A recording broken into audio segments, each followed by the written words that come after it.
तबाह रूसी विमान की पहली तस्वीर रिलीज हुई है और आपको हम दिखाएंगे जो रूसी IL-76 जो जल गया था पूरी तरह से, उसकी तस्वीर सामने। ये देखिए, ये वो तस्वीर है। हमले में अब तक 6 IL जल चुके हैं और उसकी ये तस्वीर ये नजर आ रही है जो हमला हुआ था और जिसमें तबाही हुई थी। तो एक मेजर अटैक और बड़ा नुकसान पहुंचाने की कोशिश, जिसमें सफलता भी नजर आ रही है। और लगातार पुतिन की बात करें तो पुतिन बदले की आग में जल रहे हैं, क्योंकि इस तरह के हमले की अपेक्षा पुतिन शायद न कर रहे थे। और इन तस्वीरों के साथ एक बड़ी खबर का रुख कर लेते हैं। बाखमुत में एक बार फिर से जंग तेज हो गई है। रूस और यूक्रेन के बीच ये भीषण जंग जारी है। रूसी सेना सेल्फ प्रोपेल्ड गन से लगातार यूक्रेनी सेना पर हमला कर रही है और रूसी हमले में यूक्रेनी सेना के कई ठिकानों को बर्बाद करने का दावा भी किया गया है।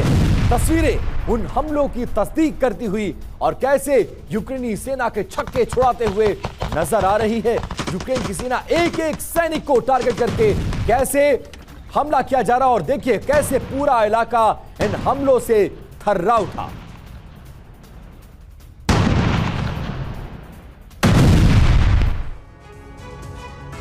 जी हां, जंग के इतने महीने गुजर जाने के बाद ऐसा लग रहा है कि यह जंग अब और ज्यादा विनाशक होने जा रही है। यूक्रेन में तबाही के लिए रूस की रणनीति क्या है? नेटो के हथियारों को तबाह कर रहा है रूस।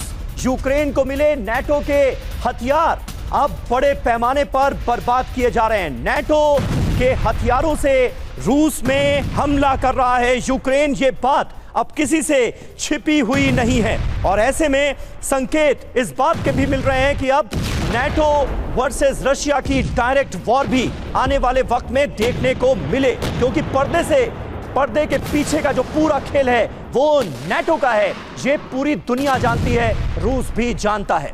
नेटो के हथियारों को अब यही वजह है कि बड़े पैमाने पर तबाह किया जा रहा है रूस की तरफ से। तो देखिए ऑपरेशन सर्वनाश क्या है, नेटो हथियार किस तरह से बड़े पैमाने पर तबाह किए जा रहे हैं, इसकी एक झलक दिखाती हुई तमाम जो अहम जानकारियां सामने आ रही हैं वो अब एक साथ हम आपके सामने रखने जा रहे हैं। पुतिन ने पहली बात तो ये कि अपनी रणनीति बदली है, अपनी स्ट्रैटेजी में चेंज किया है रशिया ने। वहीं नेटो हथियारों की बड़े पैमाने पर बर्बादी की जा रही है। टारगेट पर कौन है? टारगेट पर यूक्रेनी वेपन डिपो हैं, जहां पर नेटो के हथियार बड़ी मात्रा में रखे हुए हैं। टारगेट पर नेटो वेपन क्यों, यह भी जानिए। रूस में घुसकर हमले हो रहे हैं और रूस हर रोज इस तरह के हमलों को झेल रहा है। लंबी दूरी के हथियार इस्तेमाल किए जा रहे हैं जो डायरेक्ट नेटो से मिले हैं यूक्रेन को।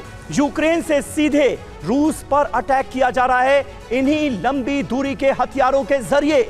नेटो के हथियारों से यूक्रेन बहुत मजबूत हुआ है, यह साफ तौर पर लगता है इन ताजा हमलों को देखने के बाद।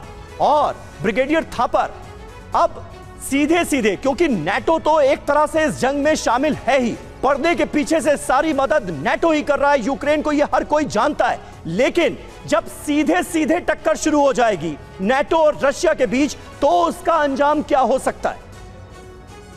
देखिए, मैं इमेजिन नहीं करना चाहता क्योंकि अगर सीधे नेटो रशिया का युद्ध हो जाता है तो वर्ल्ड वॉर 3 है। ऐसी सिचुएशन में फिर कोई किसी कंट्री के ऊपर कोई बैन नहीं रह जाता और रशिया की तरफ से भी उसको सपोर्ट में आ सकते हैं और ये युद्ध बहुत बुरा फैल सकता है, बहुत लार्ज फैल सकता है।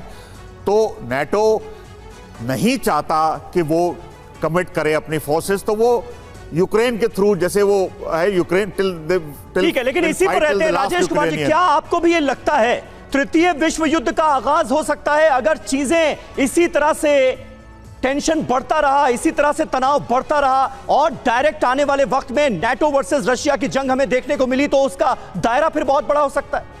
देखिए, अगर तो नेटो डायरेक्टली आ गया युद्ध में तो डेफिनेटली ये युद्ध फैल जाएगा और इसमें फिर चीन का क्या रुख होगा, बाकी देशों का क्या रुख होगा, किस तरह से किस साइड को सपोर्ट करेंगे, उसमें तो बहुत ज़्यादा बदलाव आ जाएगा।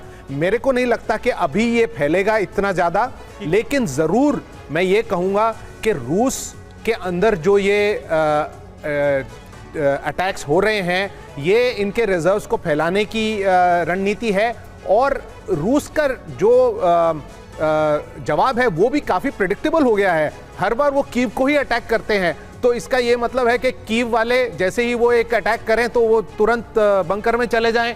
तो ये प्रिडिक्टेबिलिटी जो है रशियन की तरफ से, ये भी देखने आप कह रहे हैं कि एक कीव ने भी एक सर्वाइवल और सिक्योरिटी रेजिम डेवलप कर लिया, जरूर किया है। लेकिन रशिया को अब ये जब इन्होंने ये स्ट्रेटजी फॉलो करी है डिस्पर्सल अटैक्स की, तो इनको भी एक काउंटर स्ट्रेटजी निकालनी पड़ेगी। ठीक है सर, और बिल्कुल काउंटर स्ट्रेटजी निकालनी पड़ेगी, ये एक बड़ा सवाल है। और लगातार ऐसा कहा जा रहा है कि जो नाटो कंट्रीज हैं उनकी जमीन का इस्तेमाल फिलहाल रशिया पर हमला करने के लिए गुपचुप तरीके से किया जा रहा है।